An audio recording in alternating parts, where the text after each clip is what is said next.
Yeah? Carissa? She's waiting. We're going to have Blake.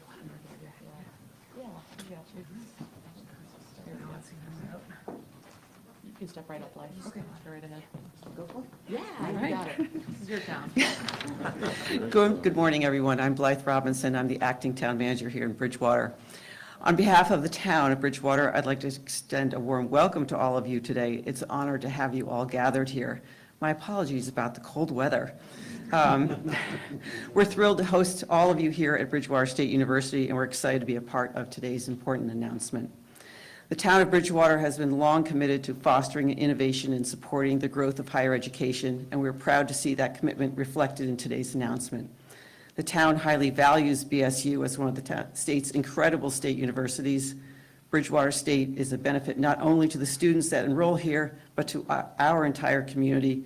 And if I was to try and list all the ways that that partnership has benefited us with the university, my remarks would go on quite long. I'm not going to do that, but just to say Bridgewater State and our state leaders exemplify the continued investment in our students and the community. We began today's program with a tour of the cyber range, a cutting-edge facility that plays a crucial role in preparing students for careers in cybersecurity, an area that's critical to the future of our state and our nation. And our own staff have taken valuable courses there, which is helping keep the town of Bridgewater. We look forward to hearing from our I know this is an announcement that will have lasting and the students. And thank you again. Now my honor to introduce the Governor of Massachusetts.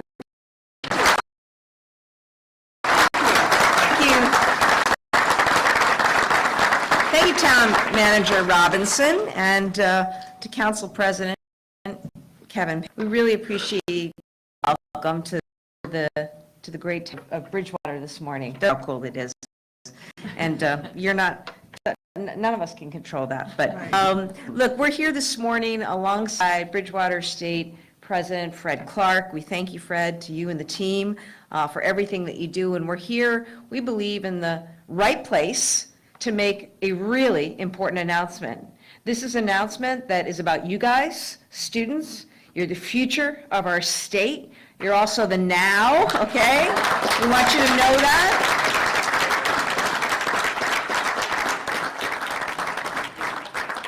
That's most important, but also what we're announcing today is going to help a whole host of people. It's going to help your families, it's going to help your parents, it's going to help our workforce and our employers, it's going to help our workers by creating tens of thousands of great jobs around the state, and it's going to allow us to make the kind of investment that will make Massachusetts more competitive, to continue Massachusetts' leadership on so many fronts. We just came from a super cool cyber range that has been stood up here at Bridgewater State. And, you know, to take in the kinds of work that's going on there is really, really something. This is a cyber range set up on campus. We visited it today because part of what we're talking about, the announcement of capital, okay, the announcement of money that is going to go build stuff, like the construction of this cyber range, it's important for us to be able to see it, to take it in, to talk about it, because we came from a classroom where students are learning real-time skills for cybersecurity degrees. We also learned today it's not just Bridgewater State students, though we love the Bears. It's actually students coming from our regional high schools as well, who are able to come and take advantage of that training. It's also a classroom where our cities and towns come to learn how they can better tighten things for a more secure environment. And it's a place where companies actually come to train on how to better prevent cyber attacks and ensure greater resilience and security within their own system. So, you know, we make announcements. We're making an important announcement today about what we're calling a higher education bond bill. I want you to understand why it matters. what's behind it all, okay? And that is my attempt to encapsulate as quickly as possible what's happening here. I'm delighted to be joined today by our fabulous Lieutenant Governor, Kim Driscoll, our Secretary of A&F, Matt Gorkowitz, our Secretary of Education, Pat Tutwiler, Commissioner of Higher Education, Noe Ortega, Commissioner of DCAM, which is basically the entity that controls a lot of the construction that we do, public construction in the state, and Commissioner Adam Backey is here. Chairman Chris Gabrielli of the Board of Higher Ed is here. We're also delighted to be joined by a number of other elected officials. We have Chair Mike Rodrigues. Thanks, Mike, for being here with us today and for all your support for all things higher ed. Senator Bill Driscoll, Representative Dennis Gallagher, Governor's Counselor Tamisha Civil, and members of the Higher Education Capital Working Group. Sean Nelson, Executive Director of Mass State College Building Authority, Vincent Pedone, Massachusetts State University's Council of Presidents, President Bill Mitchell, Massasoit Community College, DCAM Deputy Commissioner Peter Brigham, DCAM Deputy Director of Planning Sarah Felton. We also have our Undersecretary of A&F, Mark Fine, with us as well. We've got state college and university leaders because while we're here on the great campus of Bridgewater State, the announcement that we're making today is going to help and support all of our campuses, both through the University of Massachusetts system and also through our other wonderful state colleges and universities. So Chancellor Marcelo Suarez Orozco from UMass Boston, Chancellor Mark Fuller, UMass Dartmouth, President John Cox, Cape Cod Community College, President Ellen Kennedy, Berkshire Community College, President Phil Sisson, Middlesex Community College, President Linda Thompson, Westfield State University, President Barry Maloney, Worcester State University, Rear Admiral Francis McDonald, Mass Maritime Academy, President Dave Podell, Mass Bay Community College. I mentioned that we just toured this great facility, the cybersecurity room, and it's an example of what's possible when you make investments. What we're here to provide today is an opportunity for every student at every state university, every UMass campus, every community college in Massachusetts to have a better experience, an experience that's going to bring fulfillment and job satisfaction, career satisfaction. Also will make an impact and have a transformative impact on the economic landscape of our state. Last week, we announced a big investment in transportation. Did you catch that? $8 billion, that's with a B. That's big time investment in transportation. And it's about improving the MBTA, the commuter rail. It's also about improving our roads and bridges. And, look, when we came to this, there were so many things that for years, for decades, just hadn't been done. Investments hadn't been made.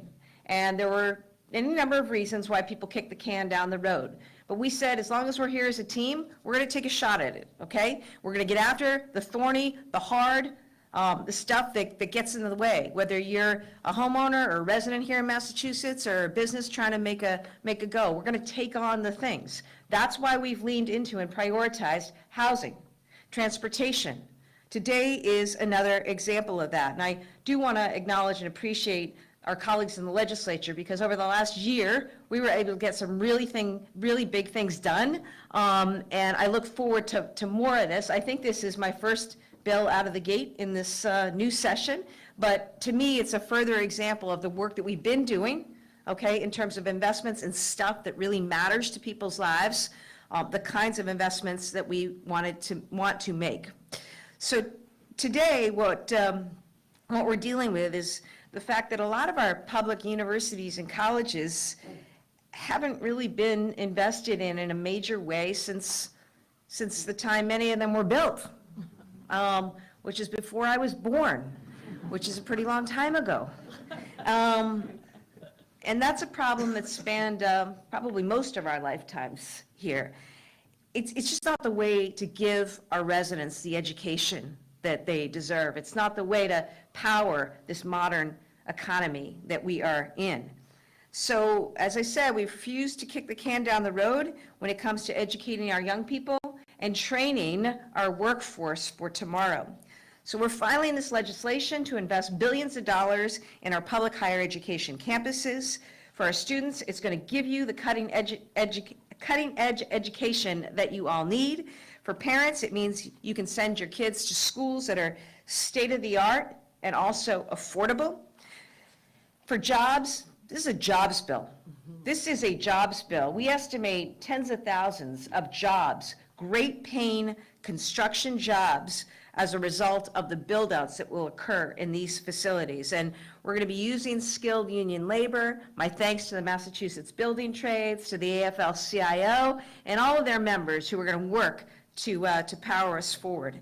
And as a state, it's going to make us more competitive. I want to thank Jay Ash for the Mass Competitive Partnership. He's teamed up already with cybersecurity infrastructure to make sure that we are bringing the best that we can to the private sector. And it's a kind of public-private partnership that we really appreciate and want to leverage in the state. So what are we calling this? We're calling it the BRIGHT Act. An act, you're laughing? Yeah. You got to call it something. It's beautiful. It's a really beautiful name. The BRIGHT Act. An act to build resilient infrastructure to generate higher ed transformation, okay? Transformation. It's going to create labs, facilities that meet the needs of today, including life sciences, climate technology programming, web development, robotics and automation, advanced manufacturing, construction, and so forth. It's going to support health facilities, housing development, art spaces, and more. And it's also going to help us recruit our students who want to go to a place where they're going to get a world-class education at world-class facilities. Fundamentally, the BRIGHT Act is an investment in our future. It's the kind of investment that we need to make. Let me say something about our public schools, too. Our public colleges and universities, you know we've gone big as an administration in investment in education generally, K-12, okay, but also higher education. We know that our state university graduates, they stay in Massachusetts. They work and build careers and families in Massachusetts, and we want to support them. And last year, working with the legislature, we did something that was also important. We found a way to expand state financial aid to Massachusetts residents to make it more affordable at our public colleges and universities. We made our 15 community colleges cost-free, and the results have been game-changing. Enrollments are going through the roof. And that's important because we're going to have a workforce that is all the more prepared, all the more trained, right, to fill what we need to fill for employment and competitive economic growth here in the state. So super pumped about all of this, and I'm going to bring forward the person who helps make it all work by making the math work, and he was also responsible for figuring out how we could, as a state for the first time, leverage our excellent bond rating and secure greater access to capital to the tune of $8 billion for transportation. He's looked at what we can do here for financing and helped as the architect, one of the architects of our proposed BRIGHT Act, and the Secretary of A&F, Matt Gorkowitz.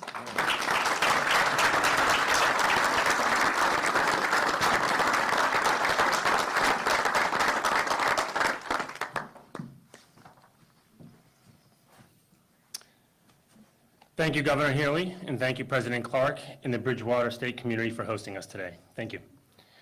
It's great to be with you here today for this exciting announcement. Massachusetts is home to the best education system in the country, thanks in large part to our public community colleges, our state universities, and our UMass system.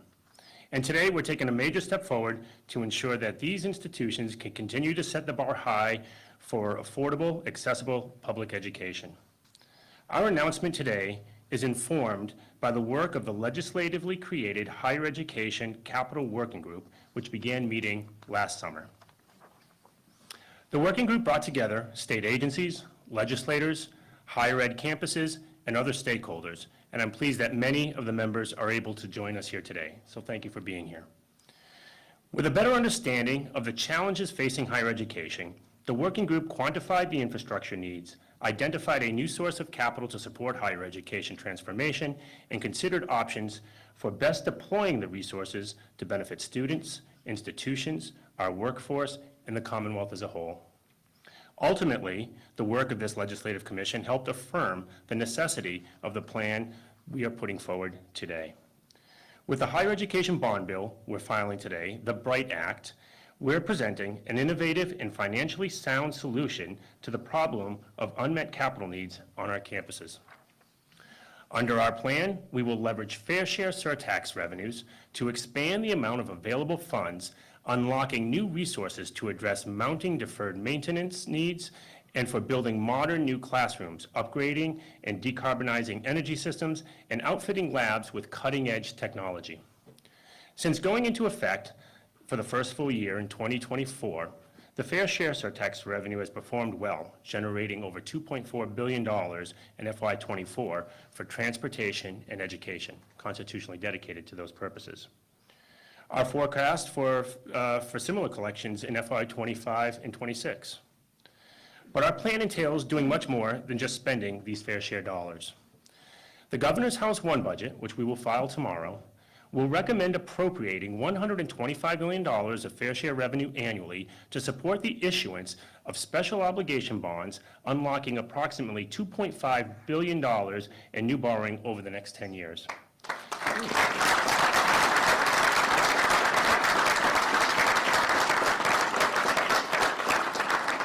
This financing structure, while new for higher education, is modeled on what is already a proven and successful credit, which has been used to fund important transportation investments over a decade now through our Commonwealth Transportation Fund. State capital investments for higher education have historically relied on general obligation bonds funded through our annual capital plan. However, given the constraints of our capital plan, major capital projects for higher ed have not kept pace with the growing deferred maintenance needs and the goals of campus decarbonization plans. We have been losing ground on both fronts. So it's not an exaggeration to say that our proposal will mark a turning point for higher education in Massachusetts, ensuring we finally have dedicated resources at a scale large enough to allow us to start tackling the growing challenges we're facing. I want to thank members of the working group for their dedication and guidance and their work over the past several months on the plan being put forward today. I want to recognize the leadership of Governor Healey, Lieutenant Governor Driscoll, as well as Secretary Tutwiler, my fellow cabinet members, and my staff at ANF, and the team at DCAM, led by Commissioner Bakey, who has been instrumental in helping to not only propel the commission forward, but providing a lot of data and information necessary in formulating the recommendations today. And thank you all, and appreciate your presence here today for this important announcement. I'll now turn it over to Secretary of Education, Secretary Tutwiler. Thank you.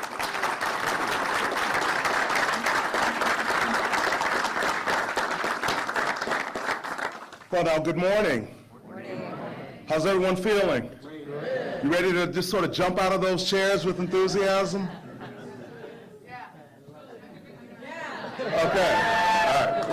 They are, all right. The recipients of this, that's awesome. So Governor introduced Secretary Gorkowitz as the sort of finance person behind this, the person who made the math work. Think of me as a very sort of large ambassador of spirit for what this will mean, this incredible investment. Very quickly, I just want to thank Governor Healey, Lieutenant Governor Driscoll, President Clark, my colleague, DHE Commissioner Ortega, the Commissioner of DCAM, Commissioner Bakey, as well as our partners in the legislature, Chair Rodriguez, and all of the local leaders who are here to celebrate this incredible announcement. Today is a really good day, my friends. And I'm going to talk about it, but first thing I want to do just really quickly is lift up the experience that we just had right next door. President Clark, this is probably my fourth or fifth time in that range. Shout out to my colleague, Michelle Stanfield, for her leadership there. That space.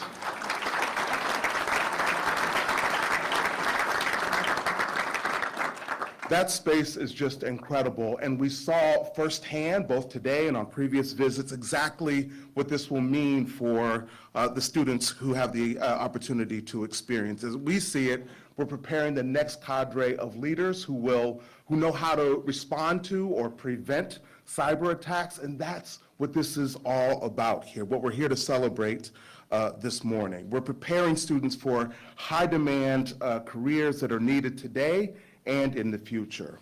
Now, in my short tenure as Secretary of Education, I've spoken often about our three guiding principles. They are stabilize, heal, and transform. As Governor Healey has already shared, we hit the ground running, making major investments in student affordability in year one. We made four-year colleges and universities more affordable for families, particularly those who are economically disadvantaged, and opened the door for thousands of adults to attend community college, putting higher education in reach and helping fulfill in-demand jobs. In year two, we made community college free regardless of age and expanded student wraparound supports to state universities for the first time, a program that has found success, no pun intended, helping students persist and graduate at the community college level. And we released a set of recommendations to help colleges and universities welcome diverse, representative student bodies and help them to both persist and thrive, very aligned with our core values in this administration.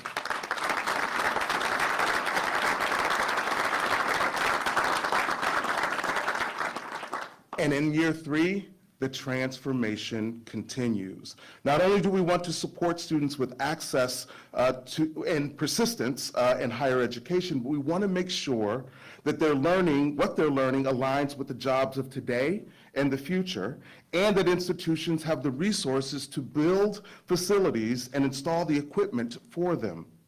These spaces are where students and educators spend a lot of time, which can promote or inhibit learning. The Bright Act investments announced today will enable students to learn in more modern, greener, safer, and innovative environments. This funding will go a long way toward transforming our higher ed campuses and facilities to ensure that Massachusetts remains the best place to pursue a 2 or 4 year degree. It will also help us make progress on our climate goals, which is essential for ensuring that students have secure futures. Across Massachusetts, we are known for our excellent public higher education. We're also known for excellent early education. We're also known for excellent pre-K through 12 education, just saying. But all of this drives innovation and strengthens our economy. If anyone, now there's a lot of cameras up there, zoom in on this face. If anyone out there is interested in pursuing higher education, come to Massachusetts. We are investing in your future.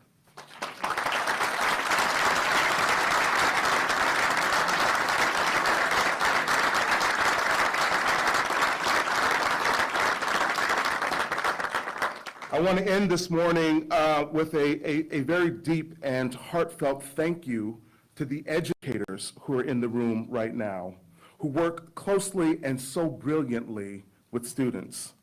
This investment will provide the equipment and the space, but you facilitate the learning and development. Thank you for your dedication and commitment, and thank you for preparing the next generation for exciting and fulfilling careers. And with that, it is my pleasure to turn it over to our host this morning, President Clark.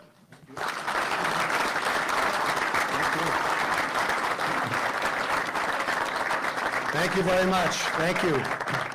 Governor Healey was so excited to have you at Bridgewater State University. Lieutenant Governor Driscoll, who is a parent of a Bridgewater graduate, I'm just saying. Yep. Secretary Tutwiler, Secretary Gorkowitz, Commissioner Ortega, Chair Gabrielli, Commissioner Bakey, Chair Rodericks, who's here, elected officials, our friend Jay Ash from the Mass Competitive Partnership, and colleagues from public higher education who are with us, and also from the town of Bridgewater. On behalf of our trustees who are in the room, our faculty, our staff, and most importantly, our 10,000 students, some of whom are visiting with us today, even though classes start tomorrow. By the way, this is a typical college class. Nobody sits in the front row, ever. We are truly honored you've chosen Bridgewater State University for this historic announcement. To all of you, welcome to BSU. All 29 of our public higher education campuses, which collectively educate more than 150,000 students, all have a deep backlog of deferred maintenance.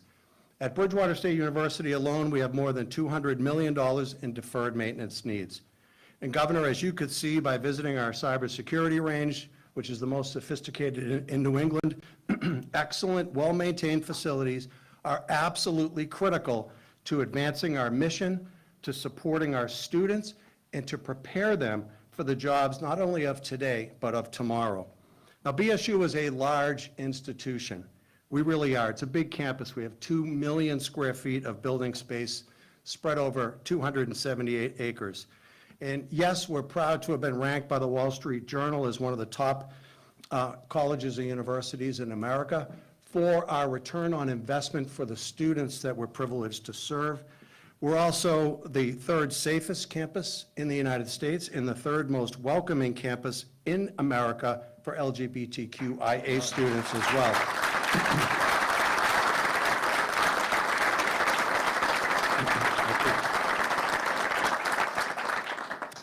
But even considering all of those accolades rolled up, what we're proud of more than anything else is that we are the most affordable pathway to a 4-year degree in New England. And all of us in higher education, public higher education, are affordable pathways to the future. The commitment that we've been able to make in regards to affordability is made possible by the state government. Obviously by institutional funds, by private funds, by the federal government, but it's the state government that makes it happen. Affordability in public higher education is absolutely essential for our students, right? It's essential for our students. And this capital bond bill, I didn't know the name of it till now, the BRIGHT Act, it was between Bright and Bridgewater, they weren't sure. Yeah. It is absolutely essential to help us enhance affordability on our campuses.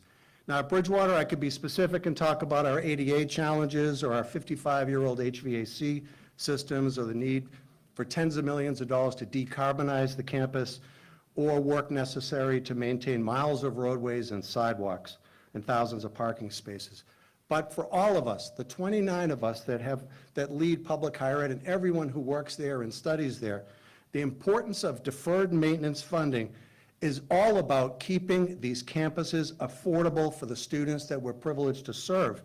This campus and our buildings are owned by the state, after all, and the state must rise up to take care of what it owns. Frankly, I think it's wrong to expect students to pay for the upkeep of state buildings on our campuses. But for many, many years, our students have increasingly done exactly that. As our friend Chair Rodrigues reminded me this morning, he's been on campus all day, we won't let him go. Fair share funding, the millionaire's tax, it's been mentioned by the governor and by the secretaries. That funding is a key part of the state's current ability to meet the growing deferred maintenance challenges in higher education, and as we heard from the Governor's State of the Commonwealth last week, also at the T. We're investing in trains and brains, thanks to the sacrifices of those that provide that extra revenue support, and thanks to the vision of our state leaders. And on that note, Governor Healey, I want to thank you and your very talented administration for making such historic commitments to public higher education. The return on the investments that you're making will absolutely transform the lives of our students and help to propel Massachusetts forward. So thanks again for coming to our campus today. But the stars of our university are our students. They really are. And I get to mention and have invited to the podium one of our students. Of our 10,000 students, 95% come from Massachusetts. Our speaker in a second comes from Berkeley. Do I have that right, Tommy? Berkeley, Mass. Tommy began his journey at BSU as a freshman. He had an interest in technology and security. It took him about a nanosecond to get a job in our IT department, to take over the IT department and to reach the highest levels of what a student employee can do on this campus. But his skills did not go unnoticed. His exceptional work caught the attention of Cyber Trust Massachusetts, colleagues are here from Cyber Trust, where he collaborated with professional staff in the Security Operations Center, monitoring systems, conducting security assessments for local municipalities. He even won the prestigious Cyber Trust Capture the Flag competition. Now, that's a game, but it's actually happening for real in the world right now. But even with his schedule, Tommy's been so kind in going back to high schools as a volunteer to try to inspire the next generation of cybersecurity professionals as well. This is his last semester. He's going to graduate at Bridgewater State at Gillette Stadium in a couple of months, and he's already secured a position at MITRE even before graduating. Ladies and gentlemen, Tommy Rose.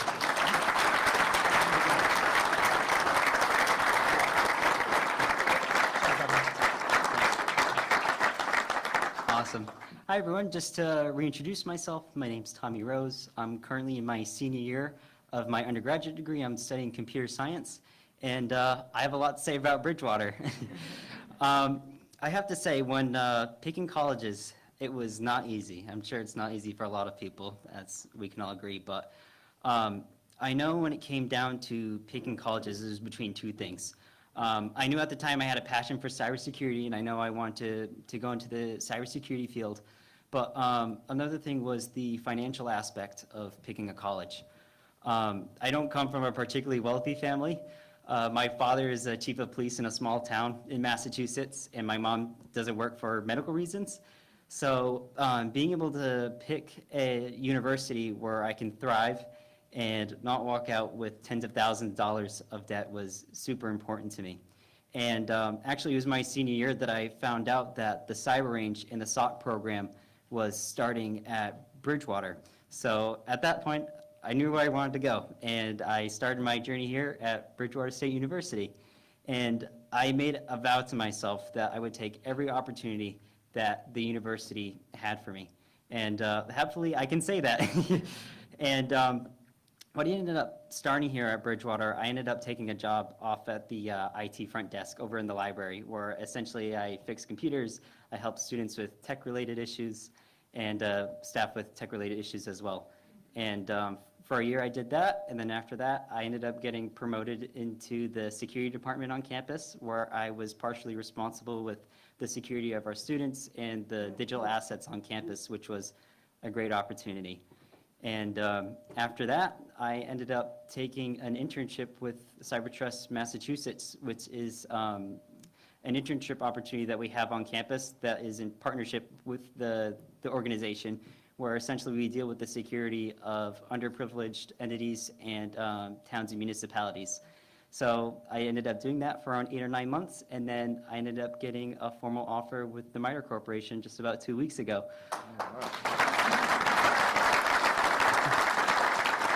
Thank you.